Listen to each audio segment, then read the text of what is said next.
Hello, welcome to the VOD Weekly News Recap. I am Aissatou Sow. Books for Africa on Wednesday under the project Million Books for the Gambia donated 561 boxes of books to 3 schools in Banjul. The presentation took place in Banjul at the Gambia Port Authorities. Former mayor of Banjul and country coordinator of Book for Africa, Samba Fall, said that the 561 boxes of books totals to 23,857 books and comprises of mathematics books, English, communication, novels, literature, computer science, business, science, engineering, world history, health, leisure, and economics. And one of the targets was to make sure that books are given to deserving institutions and countries, because we all know the value of books. Nobody has monopoly of ideas. We all get our ideas through observation and also through research and reading. So books are invaluable to human existence and also to education.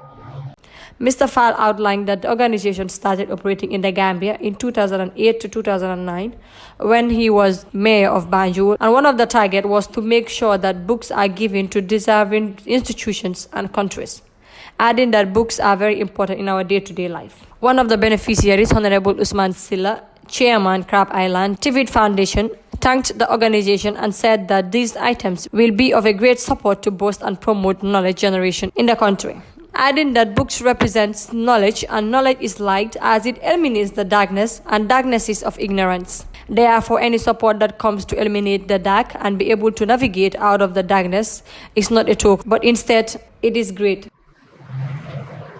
Contribution, a big support to boost and promote knowledge generation in this country. You would all agree with me that books represents knowledge, and knowledge is light.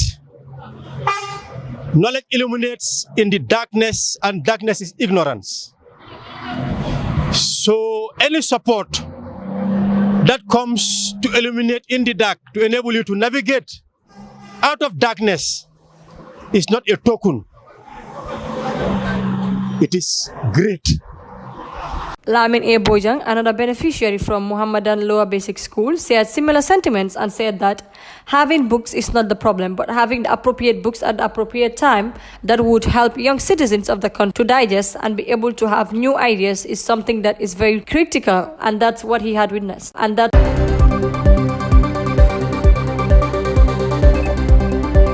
the Minister of Foreign Affairs and International Cooperations and Gambians Abroad, in collaboration with the Rule of Law Anti-Corruption Center, in collaboration with Sifat Doha and UNITAR, on Monday, kickstart a 4-day capacity building program on cybersecurity and cyber in the context of the Gambia for 45 Gambian public officials, experts, and practitioners drawn from relevant institutions. The training was ongoing at the International Conference Center in Bijilo with the team strengthening cybercrime, knowledge and skills in the Gambian public services. The training was aimed to provide skills and knowledge to relevant public officers in order to best recognize and prevent potential cybercrimes, cyber threats and attacks before occurrence. Speaking at the opening of the training, Dr. Mamadou Tangara, Minister of Foreign Affairs, emphasized that it has been widely recognized that cybercrime has become a global epidemic with rampantly elevating threats that transcend borders, geography, and national jurisdictions.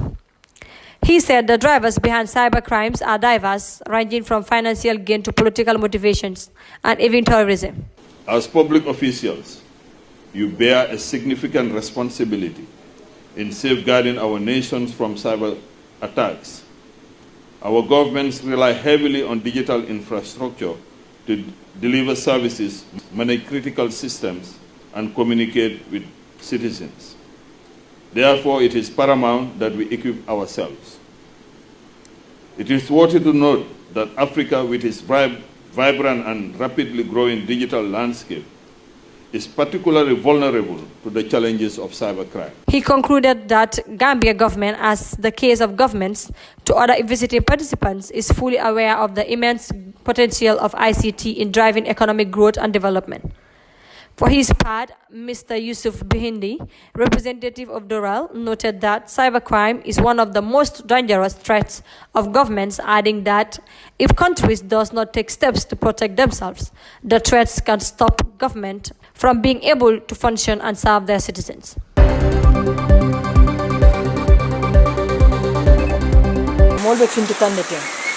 A downpour in the Upper River region village in Kolibantang and its peripheries have left many families homeless. According to the officials of the Red Cross, about 20 households and families were affected by the early floods. The families said that the unusual flood occurred during the downpour lasting from about midnight to 6 a.m. on Thursday. The Red Cross Society disclosed that many families were displaced and others stranded in partly collapsed buildings. The villagers said they have lost foodstuffs, clothes and other belongings.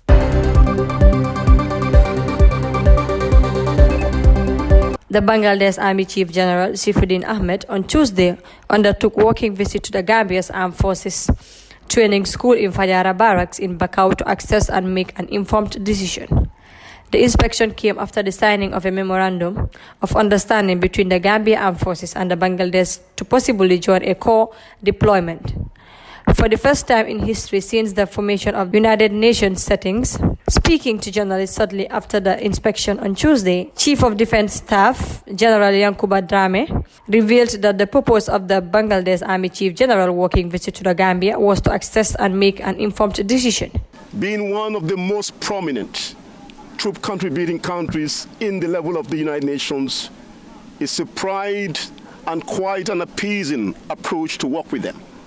They have world of experience. They are the largest contributing countries when it comes to the United Nations. They have over 8,000 troops in the United Nations, in all the dimensions at the level of military, at the level of air aviation, and at the level of, sea as well. So quite a formidable country in terms of peacekeeping operations. CDS Drame thanked the government of Bangladesh for awaiting the Gambia Armed Forces a rare opportunity to co-deploy with fine men and women in uniform.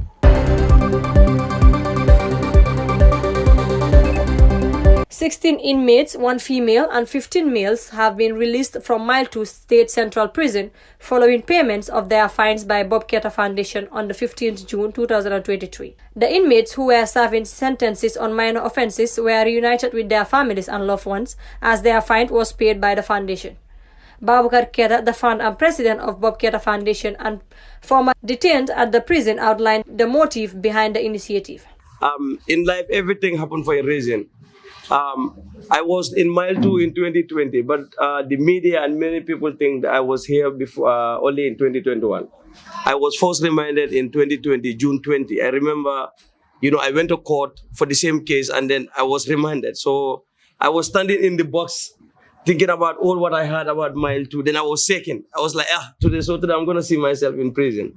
And then I came. I remember it was on Wednesday. It was raining.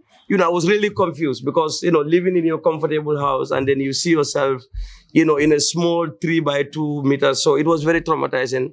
But, that is what God destined for me. And then I went through it for a week. Then I was out. Then I was like, okay, alhamdulillah. So that time, if I'm passing here, I don't look at this side. I'll always look at that side. Bob Keita, who was speaking in an emotional state reflecting on what he passed through during his detention at the prison, called on the inmates released to change for good and become better people.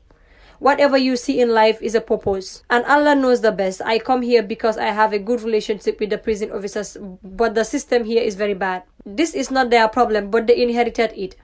Government should shut down the prison because it is not fit for purpose, Bob Keita emphasized. Odile Jassy, State Public Counsel, who represented the Minister of Justice, reminded the released inmates not to fall again in what led them to the prison.